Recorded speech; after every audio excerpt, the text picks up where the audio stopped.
Sarap kasi kumain.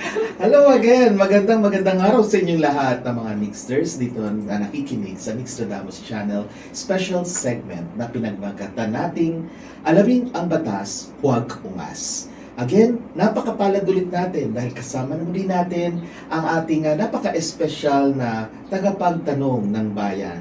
Walang iba kundi si Miss Cathy Cruz. Magandang araw sa iyo, Miss Cathy. Magandang araw din sa iyo, Atty. Nick. At syempre sa lahat ng mga masugid mong tagapanood at taga-subaybay sa iyong YouTube account, no? Nixtradamus. At isang malaking karangalan na bahagi na naman ako ng iyong alamin ng batas, huwag ungas. Ayan.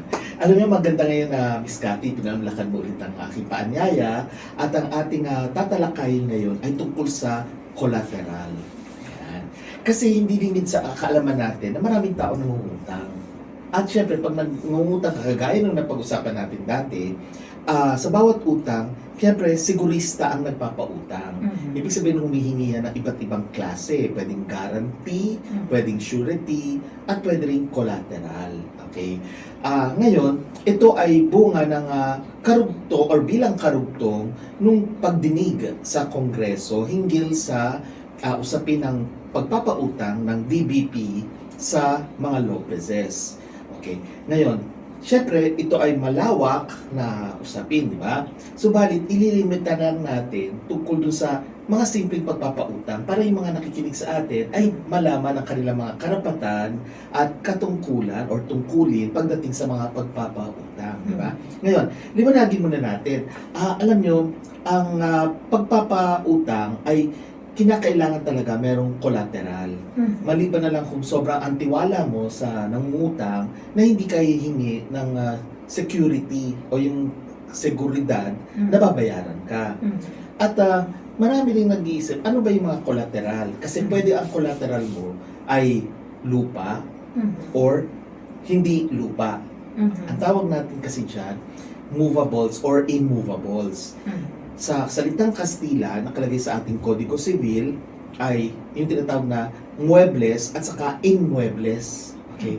Di ba narinig natin yan, muebles? Di ba sinasabi, bibili ako ng muebles, yung mga furnitures, di ba? Oo, muebles. Pero ang talaga ibig sabihin is movable.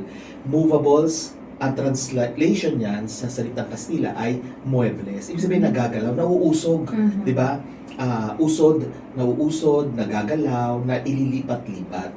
Ang tawag kasi dyan ay movables. Ngayon, meron din tayong tinatawag na inmuebles or immovables. Ito yung hindi mo talaga mahuusod or magagalaw. Halimbawa, lupa or anything na konektado sa lupa na pag tinanggal mo, masisira yung bagay na yon. Halimbawa, bahay, gusali, hindi mo pwedeng ilipat, di ba? Maliban na kung yan ay mga prefabricated na mga bahay, gusali, o kaya mga pagbabayanihan, bubuhati yung mismong bahay, di ba? Yan ay at hindi mo matatanggal nang hindi mawawasak or masisira yung gamit na yon. So, dalawang klase, may tinatawag na movables at saka immovables. Yung mga movables, yan ang tinatawag din natin sa salitang Ingles na personal property. At yung mga immovables, ang tawag natin dyan ay real property. Kaya minsan may mga narinig tayo na private property, di ba? May mga ganyan. Minsan sa notebook nilalagay, this is private property of, okay, fine. Pero actually, yan ay mga movables. Anything na nagagalaw, like itong cellphone, itong baso, these are all personal properties o yung tinatawag na movables. Okay? Ngayon, kapag ikaw ay mangungutang, pwede kasing hingan ka ng seguridad, security, at maaaring ang tawag nga dyan, ano yung iko-collateral mo para sigurado magbabaya, di ba? Siyempre, kunyari, mangungutang ako sa iyo, Miss Cathy. Siyempre, kapag mangungutang ako sa iyo, hindi, ang hihingin mo sa seguridad ay hindi katumbas lang or mababa sa utang. Kasi pag mababa yung sa utang, hindi na nakita babayaran, kunin mo na lang yung aking ipeprenda sa iyo, di ba? So, gano'n na mangyayari. So, natural, ang hihingin mo is yung mas mataas ang halaga para siguradong babayaran kita. At ako naman, para makasigurado, ibabalik mo rin sa akin yon, di ba? Kunyari, mangungutang ako sa'yo ng 1,000. Siyempre, ang hihingin mong collateral is mas mahal. Sabihin natin, 1,500. Kasi, inutang ko lang naman sa'yo 1,000, magbabayad ako sa'yo ng interest. Sabihin natin, abutin ng 1,200, 1,200. Eh, ang binigay ko sa yung collateral is 1,500. Siyempre, kung hindi ko kukunin yun, di ako ang mawawala, mas malaki. Mas gusto ko ibalik mo sa akin yun, di ba? Security lang naman yun. Yan ang pinag-uusapan natin dahil nga sa DBP na nagpautang, tapos balita natin, ayon sa mga pahayagan, is walang collateral na hiningi. Di ba? Kumbaga, ang tawag natin, ganda lang. Oo, umarap lang, mangungutang ko sa'yo, ang ganda-ganda, o sige, wala nang collateral. Pero tayo mga kagaya natin, pag mangungutang tayo, ang daming hinihingi. Oo, daming Diba? requirement. Dami. Oo. ITR, o kaya kung meron ka negosyo, yung registration certificate. Yes. Oo. Tapos, kung ikaw ay empleyado, hihingan pa yung mga magkano yung salary mo, Certificate of Employment, at yung barangay pa, hihingan ka pa ng kung Yes. saan ka nakatira, di ba? Parang talagang siguro Patunay. patunay. O, yan ang mangyayari. Ngayon, hindi lingid sa ating kaalaman na may mga taong talagang nangungutang. At meron din mga tao na, syempre, merong, pag hindi sila nababayaran, kinukuha nila ang mga collateral. Okay? So, kunyari, nangutang ako sa iyo. Sa ko pautang, 1,000. Pagkatapos, humingi ka ng collateral worth 1,500. So, nasa sa iyo yung 1,500 na sabihin natin sing-sing, kunyari. Siyempre, ako, kapag nagbayad na ako sa iyo, buo, 1,000, ibabalik mo sa Ibabalik akin. yung sing-sing sa'yo. Ito ngayon ang tanong, paano kung hindi kita mabayaran? Anong mangyari o ano ang proseso? Oo. Anong gagawin mo sa 1,500 mo yun? Oo. Na hawak-hawak mo na sing-sing. Oo. Okay. Di ba? Ang obligasyon ko, bayaran ka. Pag hindi kita nabayaran, anong gagawin nyo? Di ba? Siyempre, ano kayo? Sisingilin nyo ako. Sisingilin nyo ako para magbayad ako ng 1,000. Ngayon, ang pagsingil kasi, pwede naman diretsong maniningil kayo. O bayaran mo yung utang mo, due date na ngayon. Okay. Ako naman, sige, babayaran kita. Ganyan. May mga nagsasabi na kinakailangan may demand letter. Yes, kailangan kasi may demand. Alam niyo kung bakit? Kasi nasa batas natin na kapag walang demand, wala kang pwedeng singilin kasi hindi ka naman nagde-demand eh. Kaya pagka ikaw ay nagpautang, dapat mag-demand ka. Ang demand is hindi yung sabi mo, ide-demanda kita, hindi gano'n. Ang demand is, pwedeng paalalahanan mo yung tao na, due date mo na sa ganitong araw. Magbayad ka ha, yun yung demand na sinasabi. Or kung natin, kunyari, dumating yung araw na yon, paalalahanan mo siya, ngayong araw na ito ha, babayaran mo ako. Pag lumagpas, sabi mo sa kanya, lumagpas ka ng isang araw, nasan yung utang mo, bayaran mo ako. Yun ang demand na sinasabi. Although, nakasanayan na natin yung written demand, nakasulat, di ba? Demand letter, di ba? Nakakarinig tayo ng demand letter. Kadalasan nga galing sa mga abogado ng mga bangko, di ba? Tatakutin ka. Magbayad ka, kung hindi, magpa-file kami ng mga kaso, ganyan-ganyan sa inyo, di ba? Oo. Tapos minsan, first demand letter, second demand letters, meron pa final demand, di ba? Mga ganyan. Actually, sa ilan ng batas, may mga kailangan na may 1, 2, 3 eh. Isang demand lang, okay na yun. Okay. Alam niyo kung bakit nung nagpapadala ng second demand at saka final demand? Kasi bawat demand letter na ipapadala, maniningil sila sa kanilang kliyente. Oo, ganun yun. Kunyari ako, sabihin ko, attorney, singilin mo naman si ganito. Sabihin naman niya, sige, papadala ko ng demand letter. Edi ako may obligasyon, pag ginawa niya yun, babayaran ko siya. Attorney, bayad. Tapos sabihin ng attorney, ako, hindi nagbayad eh. Singilin ulit natin, papadala ko ng second demand letter. Ganun ba? Sige, ito ulit ang bayad. Nakita syempre yung abogado, di ba? Padala lang siya ng padala. Ganun ang ginagawa ng ibang abogado. Para lang masabi na Oo. meron siyang ginawa. Yes, para may sabi. At saka para makasingil siya, Oo. di ba? Pero isang demand letter lang is okay. Hindi kailangan marami. Alright. Oo. Now, mga collection agencies ganyan eh. May mga abogadong ganun eh. Ayoko naman manira, pero meron ganun talaga. Ginawa na nila parang hanap buhay nila. Pero sa ilang ng batas, isang demand letter lang, okay na yun. Hindi kailangan marami. Kaya nga meron sinasabi sa batas na it has to become due and demandable. Ibig sabihin, due date na, tapos nag-demand ka pa. Kasi nag-due nga, hindi ka naman naningil, paano ka babayaran, di ba? Kunyari, alam mo, due date na, kunyari, bukas, may utang, pinalagpas mo, umabot ng isang linggo, isang buwan, hindi ka naningil, tapos biglang babalik ka, sabi mo, hindi mo ako binayaran sa araw na yon. Sabi mo, hindi ka naman naningil eh. Ngayon ka lang naman nagpakita, wala kang abiso. Sabi, ay oo nga. Ibig sabihin, hindi ka nagde-demand. Ibig sabihin, baka isipin ng taong nangutang, ay baka hindi na niya sisingilin. Kaya kinakailangan, maningil ka. Kaya merong demand. Demandable. Due and demandable, sinasabi. Oo. Question, Sige. attorney. Pag sinabi mo bang yung due and demandable, ang gusto ko lang iputo rito is, meron bang duration? Kung kailan ka, kapag hindi ka nakapagpadala ng demand letter, meron bang Parang- duration Oo. na ibig sabihin parang Wala na. wala na yung, parang- expired na yung parang utang expired na. mo. ganun. Oo. Hindi naman. Meron lang tayo tinatawag na law on prescription. Ang sinasabi lang dito is napakasimple. Kapag ang usapan ninyo ay verbal, dapat within 6 years. Ay 6 years, tama. 6 years dapat maningil ka or mapaalalahanan mo yung tao. Kasi ang usapan nyo verbal. Oral. Laway lang, di ba? Pero kapag yan ay nakasulat, dapat within 10 years. Within 10 years. Bakit mas mahaba kapag nakasulat? Kasi yung ebidensya mo is nandiyan, may papel kang hawak. Okay? Maski simple na kasulatan, I owe you, I promise you, di ba?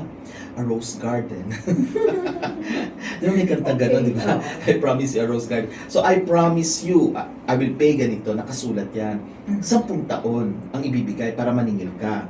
Pag lumagpas ang 10 taon, prescribe na yun. Prescribe na. Ibig sabihin, hindi ka na makakasingil kasi pinalagpas mo na ang 10 Sa taon.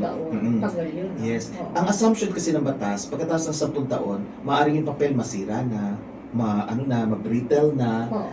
wala na, yun, ina-assume na baka wala na yung ebidensya mo. Oo. Bakit mas maiksi ang panahon na binibigay Sa kapag verbal. verbal? Oo. Kasi ang verbal, dahil ang memory ng tao mas maiksi kaysa sa papel. Di ba? Kasi okay. in 6, ewan ko kung ba't din ang nilagay na batas, siguro dahil galing na yan sa Spain, Oo. Spanish Civil Code natin, hindi na binago ng mga mababatas. Sabi nila, imbis na 5 years, 6 years, 7 years, i-maintain na lang natin. Sabi ng batas kasi na sinauna, 6 years. O sige, 6 years na lang. Hindi ko rin alam bakit 6. Kasi pwede namang 5, pwede namang 4, di ba? Lower. Pero nilagay nila sa 6 kasi nga yung Republic Act 385, yung Civil Code ay pinirmahan at naging batas. Yan ay kinopya lang halos sa Spanish Civil Code. Oo. Nakalagay nga doon 6 years kasi nga ang memory o ang memorya ng isang tao ay ina-assume na hanggang 6 na taon lang. Okay. Kaya pag pinalagpas mo ang 6 na taon, mahirapan ka na maningil, nasa na pruweba mo. Pero kapag at saka isa pang posibilidad kasi is yung mga testigo na nakakaalam, na nangako ka, baka patay na. So, iniisip 6 years is okay, di ba? Oo. Para din yan sa pamilya, di ba? Okay, not be reachable na. Oo, not reachable. Uncontacted Oo, na. di ba? Para din yan yung sa ating batas ng buwis, di ba? Oo. Dati-rati, before the train law, ang iyong dependents, di ba, hanggang 4 lang? Oo. 4 lang. dati. Oo. Bakit hanggang 4? Bakit hindi 3? Bakit hindi 5? Bakit hindi ginawang Oo. 10? Di ba? It's because inisip nila, base sa statistics ng Pilipinas, kada pamilya ay 4 lang sila na anak. Plus yung, of course, yung nanay, yung tatay. So, 6 lang sila. Kumbaga yun yung minimum na family or average na family. 6 sila. 4 children. Ganun din sa ating batas na 6 years. Dahil sa sinasabing 6 years, ina-assume na within 6 years, maalala mo pa, yung alaala mo gumagana, yung mga taong nakakaalam sa mga pinag-usapan nyo ay nandyan pa. At hindi pa naglalaho, namamatay, lumilipat ng ibang bansa. Kaya mas maiksi yun kumpara naman sa 10 taon na ibinibigay bago mag-prescribe ang isang dokumento kasi yun ay nakasulat. Oo. So yun ang sinasabi ng batas natin. Oo, kasi naalala ko, attorney, sa archive, no, pagka ang dokumento ng isang agency ng gobyerno, after 10 years, kinakailangan dalhin mo na lahat yan sa archive at hindi mo na i-steady sa iyong opisina Yes, mismo. oo. Ganun. Yes, tama yan. At saka, naging parang ano na lang tawag dito, parang ballpark figure na lang ang sinasabing 10 years, di ba? Oo. Maski sa pagkolekta ng buwis, kapag may sisingilin sa'yo, ang sinasabi ng buwis natin, 3 years prescribed na yan. Pero kapag may na-discover na panloloko, 10 taon. So again, nandun na naman yung 10, 10 years, di ba? Kumbaga parang rule of thumb na lang na sige, lagay na lang natin at 10 years gano'n. At saka alam niyo sa maski yung mga mambabatas, minsan hindi naman talaga scientific yung sila kapag nagsasabi ng mga taon. Minsan sasabihin lang ng isang lalo na kung madaldal yung isang mambabatas, sabi natin senador yan or sa representative, sasabihin niya kaya siguro tingin ko mas okay na yung 10 taon. Tapos yung mga kasama naman yan, hindi na mag-iisip or tamad na mag-isip. Sabi, sige, 10 taon. O lahat sila, agree na sila kaagad. Hindi man lang iniisip, bakit 10 taon? Bakit hindi... Dapat may reason behind wala sila gano'n. Bakit hindi 9 years and 364 days? Yung mga ganyan. And 10 years. diba? Yung mga ganyan. Kasi nga, kung ano yung maisipan ng isa lang, yung mga madaldal na mga mambabatas, nagsasang-ayon na lang yung iba. Okay. Ngayon, speaking of which, di ba, sabi mo nga ganyan, kung may prescriptive period, di ba? Yun nga, 6 years pag verbal or oral contract at saka 10 years pag documented, written yan. It doesn't have to be notarized Okay. kasi kinakailangan lang Basta dyan. written na. Oo. Okay. So, yun nga, pagka may collateral, dapat talaga due and demandable. At saka, dapat ay pag in-enforce mo yan within that period. Kasi pag pinalagpas mo na yan, ay malamang mahirapan ka na kolektahin yan, di ba? Or baka sabihin, nasaan ang proof mo? Or, sorry, prescribed na. Batas yan. Ibig sabihin, morally, may utang ka nga, pero since pinalagpas mo naman ng 10 taon, hindi ka naningil, ba't ngayon ka palalapit? Dapat naningil ka na noon. So, sino rin may kasalanan, di ba? So, yun ang pinag-usapan. Yan ay tungkol nga sa mga utang na merong collateral. At saka, kung hihingi ka ng collateral, dito ngayon nagkakaroon ng problema. Pag hihingi ka ng collateral, dapat yung nangungutang na magbibigay ng collateral ay meron siyang karapatan doon sa binigay niyang collateral. Okay, kunyari, ako mangungutang. Miss Cathy, pautang, 1,000. Ito, singsing ko. Dapat ako may-ari noon. Kasi hindi ko pwedeng ibigay na collateral ang isang gamit na hindi sa akin. Okay. Kasi wala akong karapatan, i-dispose yun. Kasi kung hindi ako magbayad sa'yo, maiilit yun. maiilit yun. Pag Oo. nailit yun, yung pala hindi naman ako may-ari, wala akong karapatan ipabigay yun dahil wala naman akong rights, di ba? Kasi baka hanapin. Yes, at hindi lang yun. Ang mangyayari niyan, pwede kong gawin, utang ako ng utang ko, kani-kaninong kukunin ko na collateral, ibibigay ko, aabusuhin ko naman, di ba? Ibig sabihin, wala akong At the talagang... expense of Yes, others. at the expense of others. Wala naman akong bayad talaga mangutang. Wala akong planong magbayad. Utang lang ako ng utang, tapos bigay ako ng bigay ng kung ano mga nag-dequat sa tabi-tabi, ibibigay ko as collateral, di ba? Okay. So dapat, ang iko-collateral mo, ikaw ang merong karapatan sa disposition. Ang tawag natin sa batas na yan, ang tawag natin dyan, Latin, is meron kang yung tinatawag na onus disponendi. Okay? Yung right to dispossess. Oo. Disponendi. Kasi may mga rights tayo. Use pala. J-U-S. J-U-S. Ang tawag namin dyan, use. Use disponendi. Kasi ang karapatan mo, one is use possidendi. Possess. Possidendi. Use possidendi. Pagka i-dispose mo, use disponendi. So, i-dispose ko yan. Maraming klaseng rights, okay? Right to possess, rights to use, rights to the fruits, marami. So, hindi ako pwedeng magbigay ng collateral kung hindi ko naman siya madidispose, di ba? So, kunyari, magbibigay ako sa collateral, dapat ako yung may-ari. What Diba? if kung nagbigay ka ng collateral na hindi iyo? Ayun, yun What ganun. will happen? Okay, kunyari, sabihin ko ganyan, Miss Cathy, pautang, 1,000. Tapos sabi mo naman, sige, ano iko-collateral mo? Sabi ko, itong singsing na ito, minana ko pa to sa nanay ko, ganyan. Binigay ko. Yung pala, hindi naman sa akin. Yung pala, nasa, ano yan, pangalan ng kapatid ko. Kaya siya talaga. Ikaw naman, tinanggap mo kasi pinaano mo tawag doon sa pawn shop, pina-appraise mo. At nung pina-appraise mo, May halaga. talagang 1,500 na. O di okay ka na, di ba? Tapos ako naman, hindi ako nagbayad. Hindi kukunin mo. Di ba? Kasi 1,500 sa'yo. Yung pala kapatid ko may-ari. Nalaman ng kapatid ko na isinanla ko sa'yo or binigay kong collateral. Una, wala akong karapatan ako na nangutang. Pangalawa, may karapatan ng kapatid ko kasi sa kanya yun. Mhm. So, pwede niyang kunin ngayon yun sa'yo. Mhm. Kasi hindi naman sa akin yun eh. Oo. At saka wala naman siya kinalaman doon sa ating usapan, sa Yes. kasunduan natin ng Oo. mangungutang ako sa'yo. Yung utang is between you as the creditor at ako as the debtor. Mhm. Atin lang yun. Hindi naman siya involved doon. Ang tawag siya, hindi siya privy. Mhm. Wala siyang kinalaman. Hindi siya privy sa usapan natin. Mhm. Dahil hindi siya privy, pwede niyang bawiin yung singsing na sa kanya. Mhm. Ngayon, ang obligasyon mo is ibalik yun sa kanya. Mhm. Hindi pwedeng kunin mo yun. Kasi pag kinuha mo yan, yan ay tantamount to a criminal, that's tantamount to a crime or krimen. Mhm. Ang tawag dyan, theft. Ah, Pagnanakaw. Pagnanakaw. Pagnanakaw yan, bakit? Kasi sa ilalim ng batas, sa revised penal code, ang theft is meron kang intent to gain. Intention to gain. Mhm. Ibig sabihin, meron kang intensyon na lumaki makinabang to Mhm. gain. Mhm.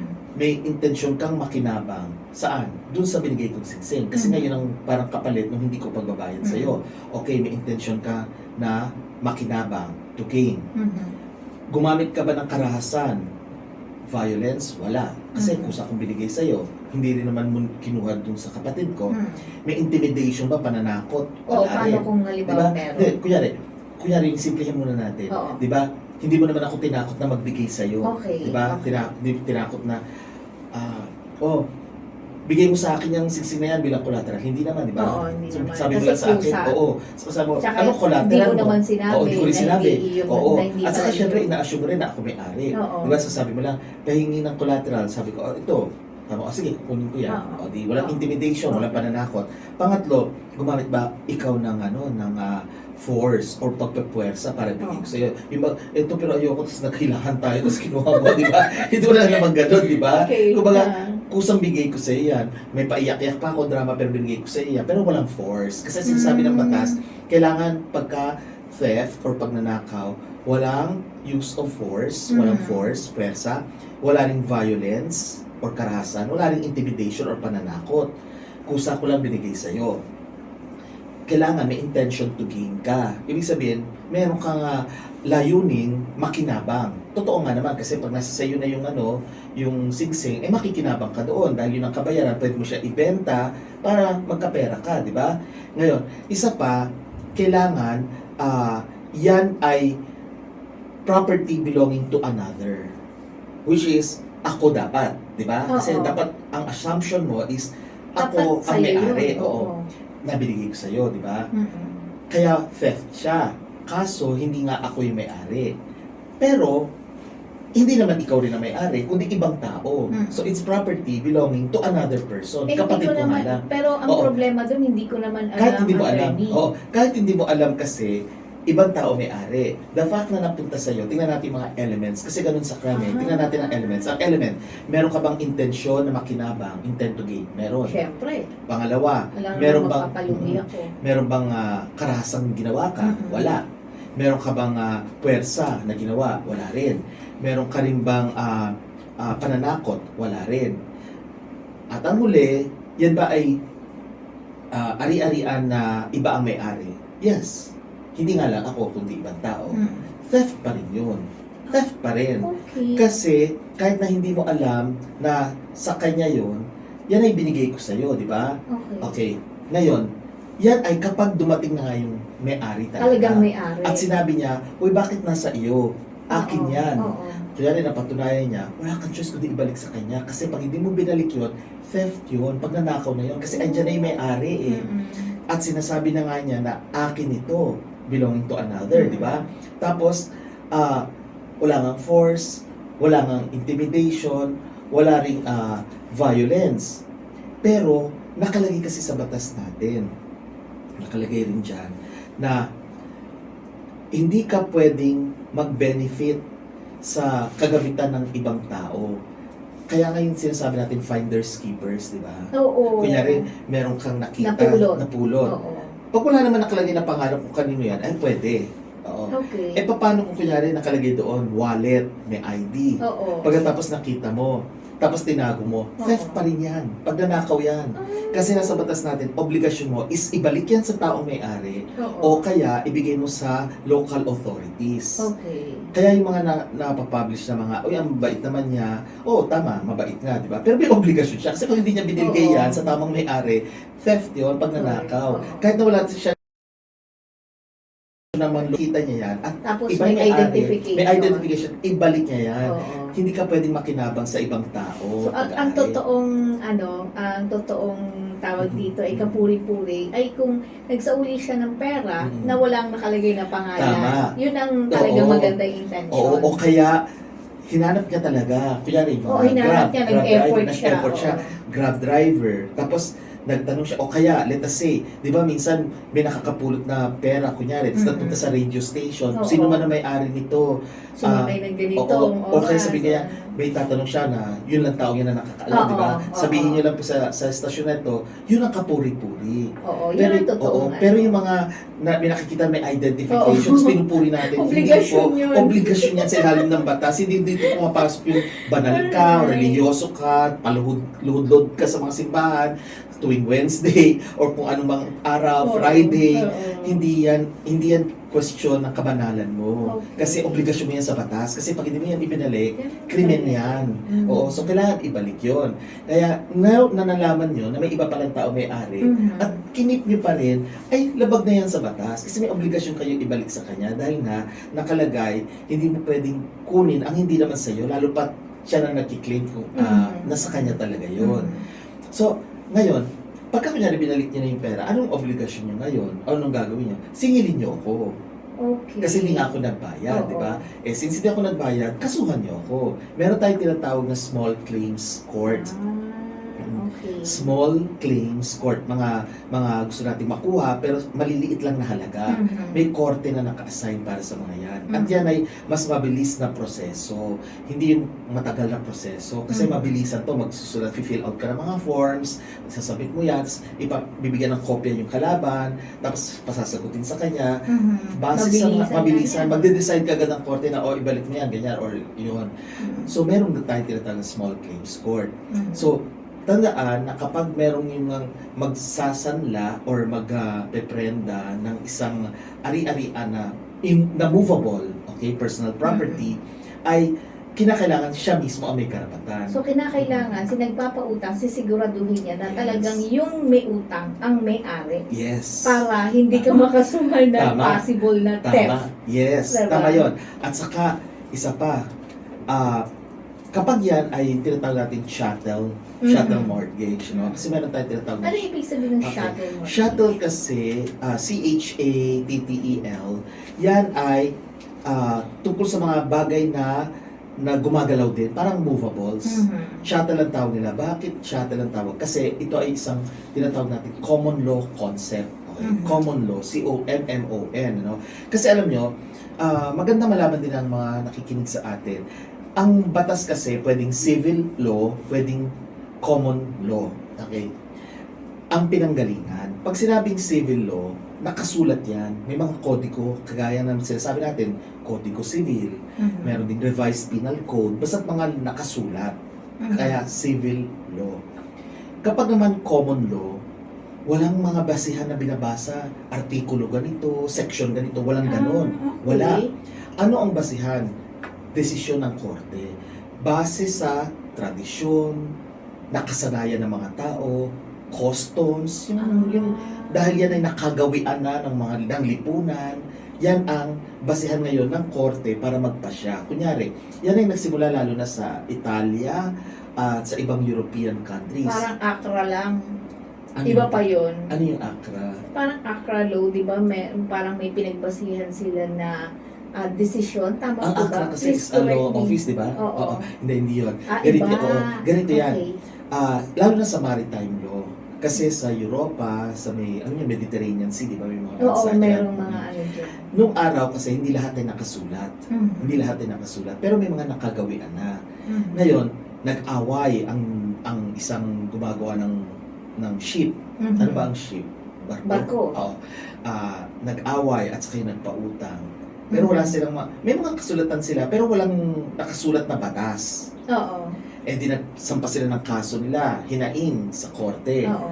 Anong gagamitin na basehan ng korte? Wala namang nakasulat na bawal ang ganito or dito Oo. dapat gagawin. Oo. Ano yung kinagawian ng lahat ng mga negosyante sa lugar na yun? Kaya kapag ikaw ay nangutang, dapat, kunyari, example, kapag ikaw ay nangutang, dapat sa loob ng isang buwan, dapat babayaran mo. Kasi yan ang nakagawian ng lahat. At pagka nagbigay ka ng ganito, ganyan. So maraming mga nakalakaran, So, ibig Customs, sabihin, based practices. on practices, Yes. customs, Traditions. traditions, Yes. or na hindi minsan, nakasulat. regional base, Yes. depende dun sa Yes. ang batas ng bansa na Yes. kinapapalooban Yes. kung saan Correct. naganap yung... Correct. At pagka nag-decide ang isang korte, Mhm. isinusulat niyan, sasabihin niya, okay, ito yung facts. Nag-away si A at saka si B. Oo. Ngayon, ito ang issue. Okay. Ito yung pinag-aawayan nila. Base sa nakagawiang practices, Mhm. tradisyon ng lugar na ito, Mhm. ito ang dapat na mangyayari. Mhm. Kaya, ang nanalo sa kaso nito, si A. Yun. Nakasulat ngayon yan. Mhm. Kunyari, after 1 year, may nag-away, ganun na naman. Mhm. Ang sasabihin naman ng korte, meron ng desisyon dati. Ito yung sinabi. At dahil pareho naman kayo ng sitwasyon, kung ano yung pagpapasya dito, ito rin ang pagpapasya ko. Pero hindi siya bound doon. Kasi kapag may naibang fact, Oo. mababago rin Pwedeng siya. mabago Pwedeng rin. mabago. Base ulit sa practices or tradition. Alright. So, fluid. Hindi kagaya ng nakasulat sa civil law. Ano sinasabi ng batas? Yun ang rules. Rules. Susundin mo yun. 10 years, 6 years. Oo. Susundin yan. Hindi ka pwedeng lumagpas, hindi ka pwedeng baguhin. Mhm. Pero ang common law, pwede. Ngayon, tayo ay naapektuhan ng Kastila. Mhm. Ang Kastila is basically civil law country. Okay. Puro mga nakasulat lahat ng batas. Kaya nung pumunta ng mga Kastila dito at tayo ay minolestya, Mhm. okay, napasa din sa atin. Inabuso. Inabuso. Sa madaling Oo. salita.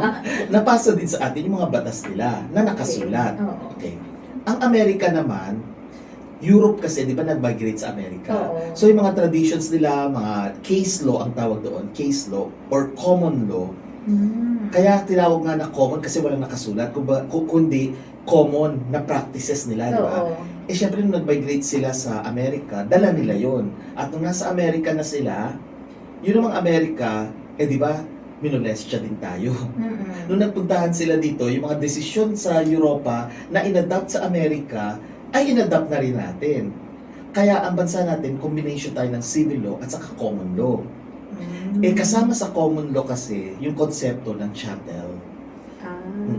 Okay. So yung chattel, kaya may chattel mortgage tayo. I see. Okay, ang sinasabi sa chattel mortgage is pwede kang prenda, no? Pwede kang magprenda ng ari-arian na nagagalaw or personal property. Mm-mm. Ang importante, pagka bigay ka ng collateral na chattel, ire-rehistro mo yan, yung chattel mortgage.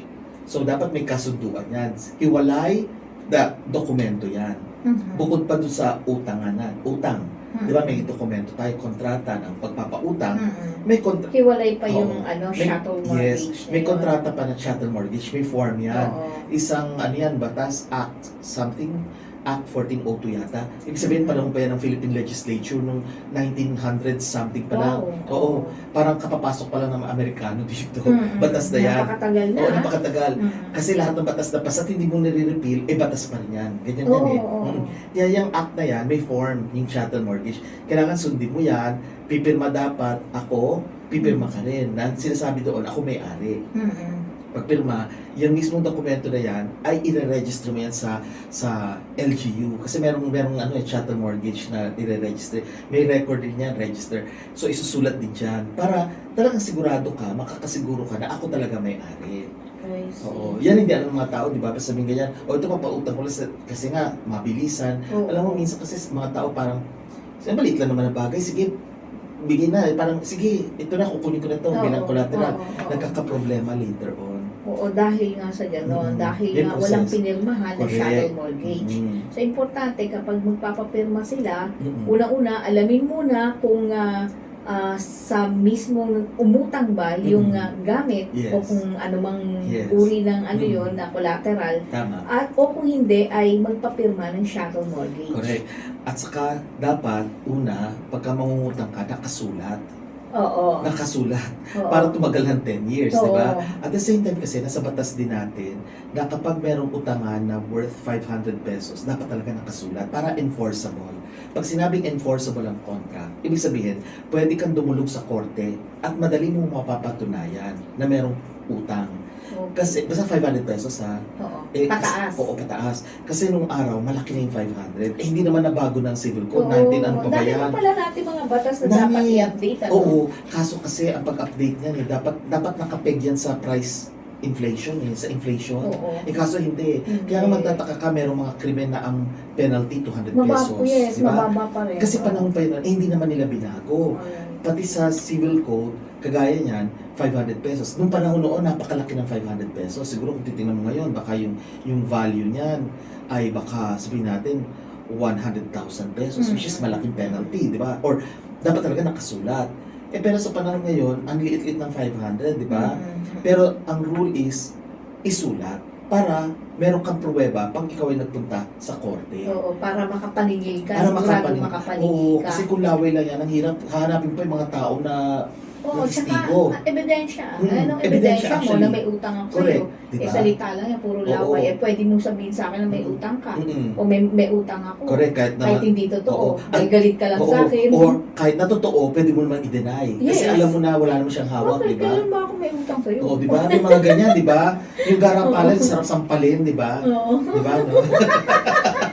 May ganun talaga, no? Oo. Eh, pero, Kaya oo. dapat ano talaga, Mm. una, meron kang dokumento ng utang. Pangalawa, kung ikaw ay hihingi ng seguridad or collateral, dapat meron din dokumento yan. Kasi Mhm. dyan ang magpapatunay na siya yung may-ari. Na i-register mo rin, hindi pwedeng pagka nakuha mo na, itatago mo lang. Hindi. Kasi to be enforceable against other people, dapat ipaparehistro mo yan. Meron kasing chattel mortgage registry. Yun. Tanong ko lang, attorney, doon naman sa panig nung tunay na may-ari. Okay. Katulad nung kanina sinabi mo, gamit ko yan. Oo. Hindi mo pwedeng Oo. kunin yan. Tapos ayaw bigay. O ayaw ibigay. So anong gagawin nung Magpa-file tunay siya, na may-ari? magpa-file siya ngayon ng case, criminal case. Okay. Magpa-file siya ng criminal case kasi theft na yun eh. Saan siya magpa-file ng criminal case? Magpa-file siya ng criminal case kung saan siya naka-reside, nakatira. So kung taga Quezon City siya, Quezon City, siya, oo. tapos nabigyan ng Say, notice na oo, ano. kunyari yung nagpautang, kaya ikaw, di ba, nagpautang ka sa kapatid ko, di ba? Yung kapatid ko ang may-ari, taga Quezon City siya, pinautang mo ko, kunyari ako ay taga Pasig, tapos ikaw naman ay taga Bulacan, Oo. o ako Pasig. Tapos, sige, binigay mo yung 1,000 pesos na inutang ko, binigyan kita ng singsing. Oo. Tapos nasa Bulacan ka. Tapos nalaman mo na hindi pala sa akin yun, Oo. singsing sa kapatid ko. Ang kapatid ko pwede magsampa ng kaso Doon saan siya kung saan siya nakatira. nakatira. Kasi bakit siya yung pahihirapan ng batas? Siya nga yung siya yung naagrabyado. agrabyado. So, sa kanya lugar, ikaw ang mahirapan pumunta at Magdusa ka. pumunta ka sa mga hearings. Ayaw mo ibigay sa akin. Oo, magdusa ka, di ba? Pinatibayan ko. Mm-mm. Ano naman ang katibayan na para mapatunayan? Any document na Oo, talagang iyo. yan sa kanya yun, oo. Alright. Kasi pwede naman sabihin niya ganyan na let's say may mga patunay na may mga kamag-anak siya na ganyan-ganyan. So, it's a matter of evidence talaga. Alright. Kasi alam niyo sa korte, hindi pwedeng basta salita lang eh. Minsan alam niyo natatalo sa korte dahil kulang ang ebidensya. Kahit na tama ka, kahit na lahat morality, ikaw talaga dapat na manalo. At saka minsan time element, attorney. Yes, oo. Nadidismiss ang kaso Yes. because of nagkamali. Parang sumobra ka ng hindi mo napansin na kailangan mo palang mag-file ng sagot na ganito. Correct. Nadidismiss because of Oo, that. yes. For a simple reason, kahit na ikaw yung may katwiran. Tama yan, oo. Diba? Kaya nga, mahalaga yung mga ganyang mga bagay. So, kunyari, kinuha mo nga, or ito worse ha, paano kung kunyari, wala kang hiningin collateral. Kunyari, example, nag-usap tayo, pautang, Miss Cathy, 1,000. Binigyan mo ako sa mo, sige, kaibigan naman kita, sige, 1,000. Wala kang hiningin collateral. Pagkatapos dumating na yung due date, okay, si Judy, dumating na. Oo, si Judith, ayan na. O, dumating. Tapos sabi mo ganyan, bayaran mo na ako 1,000. Ako naman, wala akong pambayad eh, kakamta mo. Sige na, extend mo na natin. Okay kung magbigay ng grace period. Pag sinabing grace period, sige sabihin natin, isang buwan palugit. sisingilin kita ulit. Dumating na yung another Eh, one hindi ka month. ulit nakabayad. Hindi na naman, kakabot na naman ako ng ulo. Eh, sa kakakabot ko kaya, may nakapansin kang, eto, kunyari mamahalin. Oo. Biglang sabi mo, ang ganda niya na, patingin nga, tapos di sabi ko, sige, patingin. Tapos mamaya, ayaw mo na ibigay. Sabi mo, hindi mo ako binabayaran eh, tatago ko muna to, di ba? Ganyan. Oo. Eh, yung pala, bigay lang to ng kapatid ko sa akin. Oo. Tapos kinuha mo, di ba? Oo. Hindi rin tama yun. Oo, papasok siya dun sa theft pa rin because Theft pa rin. gumamit ka ng Oo. force o Oo. intimidation. Hindi naman. Nangyari kasi dyan is, May intention ka eh, Oo, panloloko. it belongs to somebody else eh. Oo. Kumbaga, pag nalaman niya yan, dapat ibalik mo na sa kanya kasi nga, Oo. under theft, hindi ka pwedeng makinabang na sa property ng iba. Kasi nga, Oo. kinuha mo eh. Alam mo nangyayari niyan, theft na yan, kunyari, sa isang lugar, Mhm. nag-trespassing ka, Oo. pumasok ka, bawal, di ba? Nakalagay, Oo. no trespassing, Oo. private property, pumasok ka. Wala lang, trip mo lang, tapos tawid ka. Trip mo lang. Pagdating mo sa gitna, may nakita kang puno ng mangga. Oo, tapos sumukit ka. Tapos may mga, Daming ang bunga. daming mangga, tapos ang ginawa mo, ay, wala naman may-ari. Total man, nandito na ako, sige, kuha ako. Tapos nakalabas ka na. Theft pa rin yan pag nanakaw. Oo. Kahit na Kasi Dalawa ang nasa- kaso mo, kasi Oo. nag-trespass. Nagnakaw ka pa. Oo. Kaya bakit sabihin, iba, hindi mo pwedeng kasama na yun sa trespassing kasi nag-trespass na siya. Aba, iba Ay, yun. oo. Iba usapan yung pumasok ka sa property na hindi sa'yo. Exactly. Iba rin yung kinuha mo. Oo. Nakinabang ka pa rin doon. Yes. Walang permission nga yan. Mm-mm. Walang force, walang intimidation, walang karahasan or violence. But the thing is, Nag-trespass kinuha mo ka. yan. Nasa batas May yan. tapos may kinuha Oo. ka within the jurisdiction ng perimeter oo, ng mismong may-ari. pwede Without, oo. without, consent. Consent, oo. Pwede rin yan, kunyari may property. Ayun, balik na naman tayo sa bakod na yan. Yung bakod na yan. Tapos nakita, galit ka sa may-ari. Sabi mo, leche yung may-ari na yan. Sinira mo yung Bakod, oo. Sinipa-sipa mo. Hindi ka kasi nakontento na sinulatan mo lang na, I hate you. Ganyan. Diba? Okay. Ang galit na galit ka, sinira mo, winasak mo. Tapos sabi mo, ay, papasok ako, gaganunin ko yung mga damo-damo niya, apakan ko. Oo. Ayan, biglang may nakita kang punong mangga. Ay, mukhang fresh yun ah. Kunin ko yung mga mangga. Oo. Tapos bumalik ka ulit, hindi ka naman nag-tres, hindi ka naman Oo. tumawid eh. Bumalik ka rin, sinira Oo. mo lang yung niya. Dalawang kaso pa rin yun. Ibig sabihin, malicious mischief yung isang krimen. Kasi sinira mo yung property sinira niya. ka kasi. Malicious mischief yun, krimen yun. Nadagdagan pa. Oo, pagkatapos, pero wala namang nakalagay na private property. Okay. Pero kung may nakalagay, tatlo, nag-trespassing, Oo, nag-trespass mischief, nag-trespassing, plus, nagnakaw ka pa sa batas niya. So, tatlong magiging kaso mo, di ba? So, baka sabihin ng iba, hindi, intention na kasi is manira, hindi ba pwedeng kasama na kinuha rin niya yung Oo, yung magkaiba yun. Kaya ganun din yun, na pag nag-claim niya yung may-ari na sinasabi niya sa kanya, pagkatapos ayaw mo pa rin ibigay, hindi naman sa yan, pwede ka makasuhan ng theft. Wow. Oo. Pero ito pala ha, Mhm. kung yan ay magkaiba kayo ng barangay, pero kung kunyari same barangay Oo. kayo, yan, magkakapit bahay kayo, Oo. hindi kayo pwedeng dumiretso sa korte or sa Barangay, office of barangay yes. level muna. Hindi pwedeng dumiretso sa office of the prosecutor, yung fiscal, hindi pwede. Pero Barangay kung muna. magkaibang lalawigan, Pwede. NCR Oo. tapos Yes, Region pwede. 3, Kasi, pwede. alam mo, saan barangay kayo, sasabihin mo dito, sabihin, ayaw ko dyan, gusto ko sa amin, di ba? Hindi pwede. Masusunod yung Hindi. naagrabyado. Oo. At saka, hindi na nag-a-apply yung batas pagdating sa ganun. Kailangan within the same barangay. Okay. Pagka within the same barangay, dadaan kayo sa barangay muna. Ibig sabihin, ang barangay is try na magkasundo kayo o baka sakaling, sige, Amicable mangako settlement. ka, amicable settlement, sabi niya, sige, babalik ko sa iyo, pero ang ganda kasi ng singsing mo eh. Gamitin ko muna sa party. Kunyari akin, kaya yayamanin ako. Ikaw naman mabait. O sige nga, balik mo yan ha. O, pwedeng ganon, di ba? Oo. Tapos binalik naman niya, o di okay na, di ba? Oo. Pagka, syempre sisingilin mo pa rin ako kasi di ba ako Syempre, may nagbayad, di ba? utang pa May eh. utang di ba? Pero ganito naman ang mangyayari dyan. Edi, same barangay. Kasi kunyari hindi kayo nagkasundo, then ang barangay mag-i-issue ng certificate to file action. Yes. So yan, ang hahawakan mo para makapunta ka ngayon sa prosecutor. Regional. Oo, hindi pa muna. Kasi Hindi crime muna. eh. Crime yan eh. Oo. Pupunta ka ngayon sa fiscal, yung Sa fiscal prosecutor. muna. Para Okay. hahain ka na iyong hinaing, complaint, at ilalagay mo on theft. Tapos sabihin ng police kasi, magkakapit-bahay pala kayo, eto po, hindi kami nagkasundo, itong certificate ng barangay to file may action. certificate to file action. Very good, very good. O sige, okay. Isasampan na natin yung kaso. Yun. Question, Mm-mm. ilang beses na hearing bago ka issuehan ng barangay ng certificate to file Depende action? yan, depende. Pero dapat talaga as soon as possible. Hindi pwedeng forever. Walang forever sa barangay. Hindi pwedeng Oo. 3 hearings muna bago mag-certify to file Hindi, action. ganito yan. Normally, one lang eh. Kasi normally magpapatawag yan. So, pupunta, di ba? Oo. Magkikita kayo. Right then and there, dapat talaga, pareho kayo nandoon. At magde-decide na. Pag hindi kayo nagkasundo, right then and there, mag-i-issue dapat ng certificate to file action. Hindi yung another hearing. Nangyayari lang yung, kunyari, nag-hearing kayo, pumunta ka, wala siya. Oo. O, di sasabihin ng barangay, chair, o yung lupon ng taga-pamayapa, sasabihin kanya, reset natin to another day. Oo. Papadala na naman yung notice yung isa. O, pumunta ka, dumating yung araw na yon, Mm. ikaw naman ang wala. Oo. O, reset na naman. Pag pangatlo at nagpunta na kayo pareho, yun That's na. the time. That's the time. After that, immediately Magkakaroon kayo ng preliminary. Yes. I-issue na kagad ng certificate to file action. Obligasyon yan ng barangay chair. Yung lupon ng taga-pamayapa. Taga-payapa. Yes. Oo.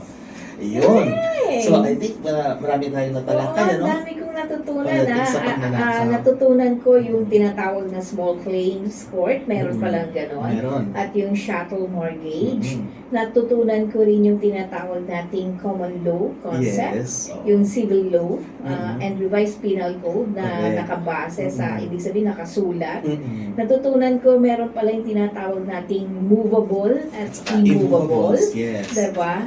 At saka, So, yun. At saka alam nyo, ang kakaiba ang Pilipinas kasi bukod sa civil law at sa common law, meron din tayong Sharia law. Kasi mga Muslims tayo sa Mindanao eh.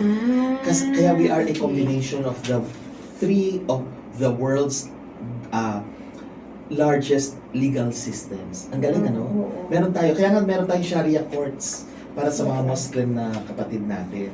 Okay. Bukod sa civil law, may common law rin tayo, Mm. meron din tayong Sharia law. Mm-mm. Oo. Kaya, ang ganda, di ba? Oo. Yung ibang bansa kasi civil lang, yung iba common lang. Mm. Yung iba naman, Attorney, may tanong lang Sharia ako. law. Kasi Mm. di ba sa US, ano bang klase ng law yung ina-apply nila? Kasi Basically, Oo. common law sila, basically.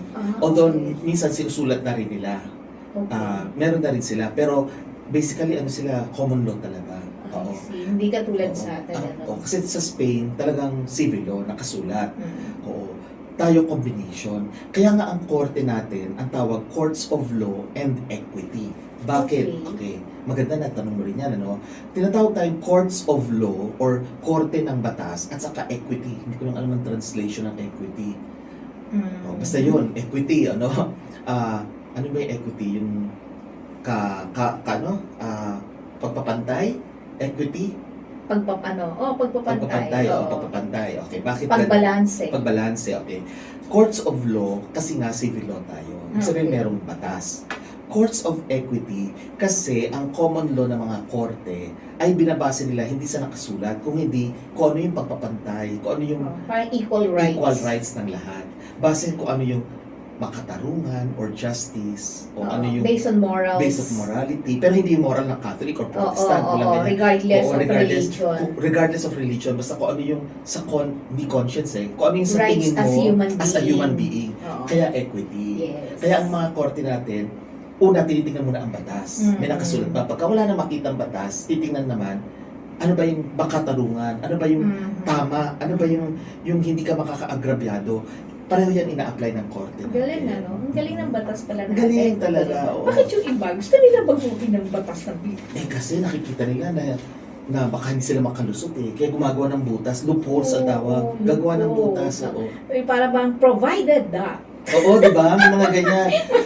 Mahilig ang Oo. mga legislators natin Correct. sa ganyan. Provided that. Provided however, tapos Oo. provided finally, provided Diyos further, Mariones. di ba? Oo, mahilig sila sa ganyan. Okay. Pero anyway, I think nasagot na natin. Yes. Actually, meron pa akong gusto, kaya lang siguro another topic, kasi meron tayong tinatawag na recto law at saka maseda law. Yan yung pagbibili na installment basis. Okay. Medyo mas komplikado yun. komplikado. Pero later na lang Ako, yun. ang dami natin Ang attorney dami, na oo. no? Anyway, Marami pa namang Marami pa naman, pagkakataon oo. na Trinity. Maraming But salamat. I have completely clarified on this matter and dami kong natutunan. Salamat. Thank Baka you may gusto again. kang imbitahan or pasalamatan. Well, maraming salamat unang-una syempre sa ating Katipunan na channel na mga kaibigan natin, lalo na kay Professor Butch Valdez at syempre kay Ver Archivido at kay Roxanne Suba. And siguro maganda dito na rin natin banggitin, abangan nyo po yung mga susunod po oo. na ilo-launch na Yes. programa Ng ni Mixed Atty. Downs channel. Yan. Kakaiba na naman. Kakaiba Oo. naman po yun. Pero, At, pero bago natin gawin yan, syempre kakain muna tayo ng ice cream. Mamaya pa, di ba?